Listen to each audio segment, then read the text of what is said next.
Hello and welcome. This is Fatman in Littlecoat, and I want to welcome you to my channel. I do want to go over a couple basic elements of Natural Selection 2 for you today. This is primarily geared for those who are not familiar with the series itself.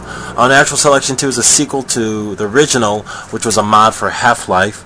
Critically acclaimed, extremely popular, very unique in the fact that it combines both real-time strategy gameplay, which is utilized in games like StarCraft 2, along with first-person shooter gameplay used in games like Halo, Modern Warfare, things of that genre.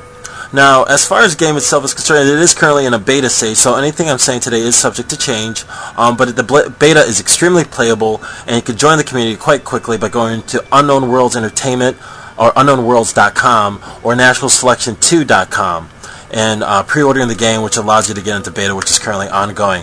The game itself is produced by a very small team of developers on the West Coast. I think it's about 6 people at this point. So you're also supporting a great community of a small team of people that are creating a really fantastic game, largely out of passion and love. So I do recommend supporting them and joining us.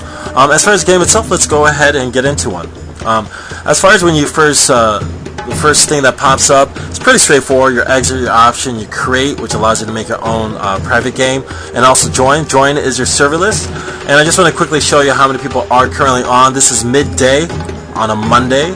So you can see that it's a full list, plenty of games currently being played all over the world as well.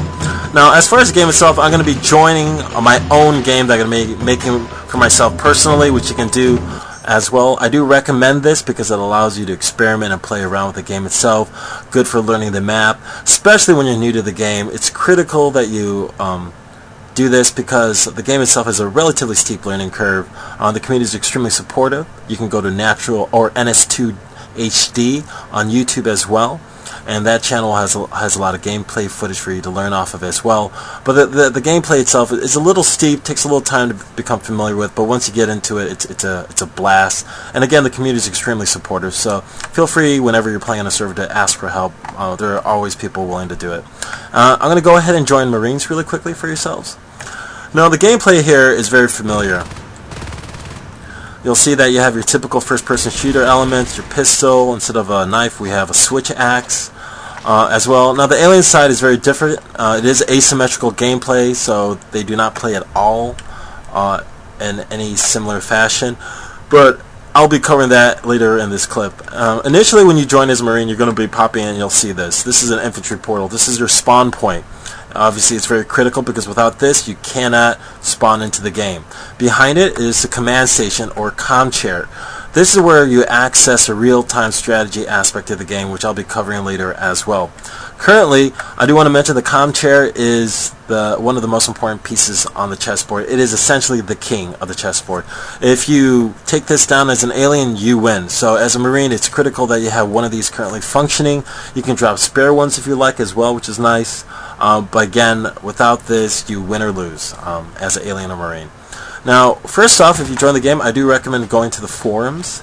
And one of the forums will give you codes or cheat codes that allow you, when you're in your own server or your own game, to aspect different elements of the game. And I'm going to do that right now by accessing the console, which you can do by hitting the tilde key above the left tab and typing in cheats with an S1. And what that does, it starts the game as it would if I were playing on a public server, and I could utilize all elements of the game now. But first off, I'm going to go through the map just quickly. This is Mineshaft. It's one of the maps currently being worked on and is included on the initial purchase of the game. There will be other maps. Developers have said that they will be continuing to patch and download, including more maps, along with the community, which is known for creating their own maps. As far as that's concerned, I do want to press C, which is a default for bringing up the mini-map, and you'll see little gray circles and gray squares on the map. Those are critical areas on the map itself for various reasons. The gray circles indicate these. These are resource nodules. The little steam coming out provides resources for both aliens and Marines, which is basically the currency of the game. If you want to access any kind of upgraded weaponry or upgrades, you need resources to do so, and those are generated throughout the map by those little gray circles. Now, in this current state, it is in its native state, it is unusable or it is unused by both Marines or aliens. Either side can capture this at this point, but for the most part, it's not generating any currency for anyone. As far as the gray squares are concerned, these are hive or comm chair locations on the map. These are the only places you can drop another comm chair or another hive. Now, if you're playing as an alien, that secondary hive is critical to the game. Without it, you cannot access fades, which is essentially an upgraded weapon, or onos for third hive, and other upgraded options. So, for aliens, these locations are particularly important because you generally need these to win a game. Not always, if you do like a rush or anything like that, but for the most part, you need these in order to drop another hive, and those secondary hives and that the third hive is generally critical to winning the game. The map itself, you'll see many of the maps are designed with kind of a smaller squad gameplay in mind. The general maps are pretty easy to travel on foot, and generally geared towards small squad play, like 6 versus 6 or 8 versus 8. You'll see servers with 12 versus 12 as well, popping up as well. Over here we have a power node. Now, for Marines, power nodes are critical because without this being functioning, any buildings in its vicinity will not be working. So that infantry portal that IPO is showing you, it would not be working without a powered power node. So these elements are critical. If this isn't on, that IP is not on. So those things are very important to protect and to keep functioning throughout the game, as you can imagine. As I go through, I could also hit Shift, which accesses the sprint ability, as you can see. And there it is, another power node for yourself. Again, it's in an uncapped state. Or, I'm sorry, this is a resource node and it's uncapped state, and this is a power node in an unsocketed state.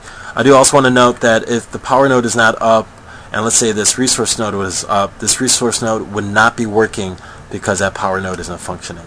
So keep that in mind as well. And as we walk through the map, you'll see this gigantic thing, which it kind of looks like a gigantic testicle. I don't know what that says about me. Probably bring that up with my therapist, but it looks like a gigantic nutsack. But this is the alien hive. This is their rough equivalent to the Marine comm chair. Again, you destroy this, you beat the aliens, or you lose as an alien. So critical. Over here is a harvester. You know that res node or resource nodule I was talking about? You can kind of see it underneath. This is how it looks when the aliens have it under their power, or it's capped by them. This is the harvester. It is destroyable. As long as the aliens have one of these functioning and working on that resource node will be providing currency to the alien team. Over here is a skulk egg. This is where they spawn in. They are easy to destroy. And so is a hive. You can hear it screaming. One thing I want to note, this is a cyst. The cyst, when it's glowing orange, allows you to build structures on it, and it's fully healthy and regenerate as well. The cyst chain is extremely important to the aliens. Without this green stuff, as this calls the dynamic infestation, you cannot build any buildings with the exception of a hive. So any support structures that you want to build cannot be built unless it's on this green goo or the infestation, which is produced by the cyst. And that does include harvesters. So let's go ahead and take a look at the alien side real quick. When you initially spawn in, this is a skulk. A skulk is a melee unit. In other words, it doesn't have any ranged abilities with the exception of Parasite, which I'll be highlighting in a little bit. In order to kill as a skulk, you're going to have to get up close and personal. But there are a lot of tools that the skulks can use that the aliens will definitely need to take advantage of. One is, of course, you can go through vents quite easily, and there are vents throughout the map. Also, you have the alien flashlight, which is available to all alien players. You'll see that. You can see how it's really dark now. I can see much more clearly. And also when you're playing, you'll see that the Marines will be highlighted in kind of an orangish glow that's similar to this color right there. And you can walk on walls. So you can imagine as the Marines go through here, they don't see you. You can just go ahead and just ambush them, which is very nice. Also, you have the Parasite ability. Parasite ability is not really for damage. It does like 2 or 3 points of damage. But what it allows you to do, oh, by the way, this is what an extractor looks like when, or this is what a resource nodule looks like when it's capped for the Marine side. And that's the power node when it is functioning. It's currently at 100%. But also the Parasite allows you to tag structures that on the Marine side of the team. So for example, once I have these elements parasited, I can now see them on the mini-map in red. Also, I'll be able to see them through the walls, as you can see. They're a little highlighted by those little red circles, and they also have the description above it. And that also holds true with the Marine players. So if I were to parasite a Marine player, as they travel the map, I would be able to see them on the mini-map, and my teammates would as well, and everybody on my team, and myself included, would be able to see them through the walls by that little red circle over there. Again, to destroy you have to use the bite attack. If you ever knife somebody in a first-person shooter, that's kind of like what the bite attack does. It's kind of like knifing somebody.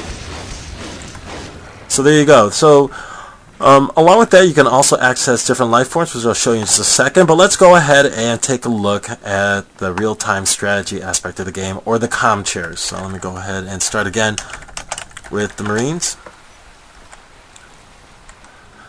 There you go.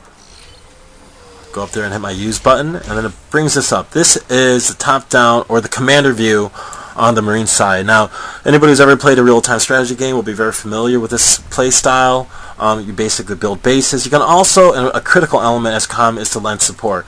Under assist, you'll see these various elements. I can drop these throughout the game. For example, I could put a shield on an individual player. I could drop med packs to heal them. I could drop ammo to refill their ammo.